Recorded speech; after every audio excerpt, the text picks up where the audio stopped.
என்ன அமைதியா வர? பானு சொன்ன நினைச்சு கோமா இருக்கியா? அதெல்லாம் ஒண்ணு இல்லையே. அவ சொல்லனாலும் நானே என்னைக்கா ஒரு நாள் சொல்லியிருப்பேன் உங்ககிட்ட. என்ன சொல்லும் போது கொஞ்சம் வெக்கமா இருந்திருக்கும், அவ்வளவுதான்.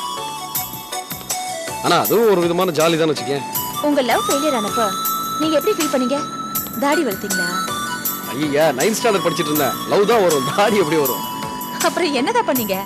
தாடி தான் வரலையே, தம் அடிச்சு பார்க்கலாம்னு நினைச்சேன். இருமல் தான் வந்துச்சு. அவளை எப்படியாவது பார்த்துடலான்னு சொல்லி அவ தெரு முனையில ஒரு 4 நாள் வெயிட் பண்ண. கால் வலி தான் வந்துச்சு, அவ வரல. அப்படியே கொஞ்ச நாள் ஸ்கூலுக்கு போக ஆரம்பிச்சிட்டேன். எக்ஸாம் அது இதுன்னு மறந்து போச்சு லவ் எல்லாம். அப்புறம் எப்பதான் மீட் பண்ணீங்க? மீட் பண்ண கொஞ்ச நாள் கழிச்சு வந்து பேசுவான்னு பார்த்து வரவே இல்லை, அப்படியே போயிட்டா. எனக்கு ஒரே கோவம். அவ வழக்கமா வர சர்ச்சில் போய் வெயிட் பண்ணி பார்த்தேன். 2-3 நாள் கழிச்சு வந்தா. பிடிச்சி நேரடியா ஒரு கேள்வி கேட்டேன். என்னை பார்த்து ஏன் பேசாம பயந்து ஓடுனேன்னு. ஒரே போடு போட்டான். நீங்க எனக்கு அண்ணன் மாறின்ட்டா. உடனே உங்க காலுக்கு கீழே பூமி சுத்தி இருக்குமே, உங்க தலை மேல இடி விழுந்த மாதிரி இருந்திருக்கும் இல்ல? நான் ரொம்ப கூலா கேட்டேன். ஓகே தங்கச்சி, இந்த அண்ணனை பார்த்து ஏன் பேசாம பயந்து ஓடினேன்னு. உடனே ஓன்னு அழ ஆரம்பிச்சிட்டா. நான் பார்த்தேன் எதுக்குடா ப்ராப்ளம்னு ஓடியே வந்துட்டேன். அதோட அந்த லவ் சாப்டர் க்ளோஸ். இந்த மாதிரி லவ்வுக்கெல்லாம் ஏதோ ஒரு பேர் இருக்கு. காஃப் லவ், கண்ணுக்குட்டி காதல். நம்ம எல்லாருமே ஏதோ ஒரு வயசுல இந்த கண்ணுக்குட்டி காதலை பண்ணி தொலைச்சிடுறோம். பிள்ளையார் சுழி போடுற மாதிரி. இதுல தோல்விக்கெல்லாம் இடம் இல்ல. சின்ன பசங்க விளையாட்டு தான். என்ன பின்னாடி நினைச்சு பார்க்கும்போது மனசுக்கு சந்தோஷமா இருக்கும். அதானே இந்த பால்ய காதலோட மகிமையே. ஆமா, என்னைய கேள்வி கேட்டுட்டு இருக்க? ஓ மேட்டர் என்ன? எது? பாத்தியா, உடனே அப்பாவி ஆடுவீங்களே. ஆஹா, இந்த சின்ன வயசு லவ் எனக்கு மட்டும் சொந்தமானதா? உங்களுக்கு எல்லாம் வராதா? சொல்லுவ மேட்டர் என்ன? அதெல்லாம் ஒண்ணும் வரல.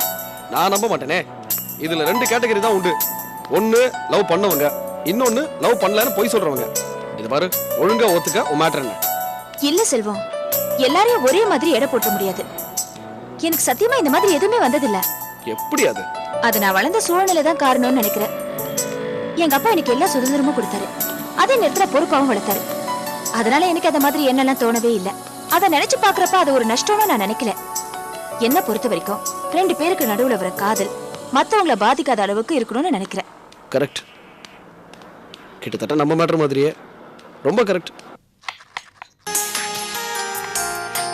அத்தை இந்த மாதிரி அடிக்கடி வெளியில போயிட்டா நல்லா இருக்கும்ல? நல்லா இருக்கும். உங்க அத்தை யார்டா சமைச்சதுன்னு கேட்க மாட்டாங்களா? அதெல்லாம் கேட்க மாட்டாங்க. நான் தான் சூப்பரா சமைப்பேனே. ஐயோ, அதான் எனக்கு பிரச்சனையே. ஏன்? உங்க அளவுக்கு என்னால சமைக்க முடியாது, அதான் சொன்னேன். விஜய், நீ என்ன சமைச்சாலும் எனக்கு அது டேஸ்டா தான் இருக்கும். இந்தா.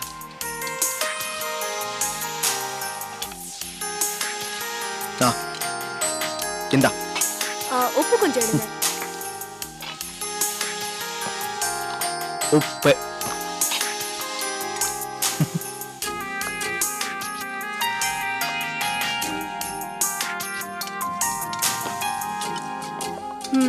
நீங்க இதே மாதிரி எப்போ ஹெல்ப் பண்ணுவீங்களா?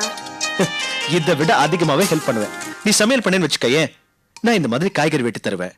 நீ துணி துவைச்சா நான் காய போடுவேன். நமக்கு பிறக்க போற குழந்தை நீ குளிப்பாட்டி விட்டா நான் அந்த குழந்தைக்கு ட்ரெஸ் போட்டு விளையாட்டு காட்டுவேன்.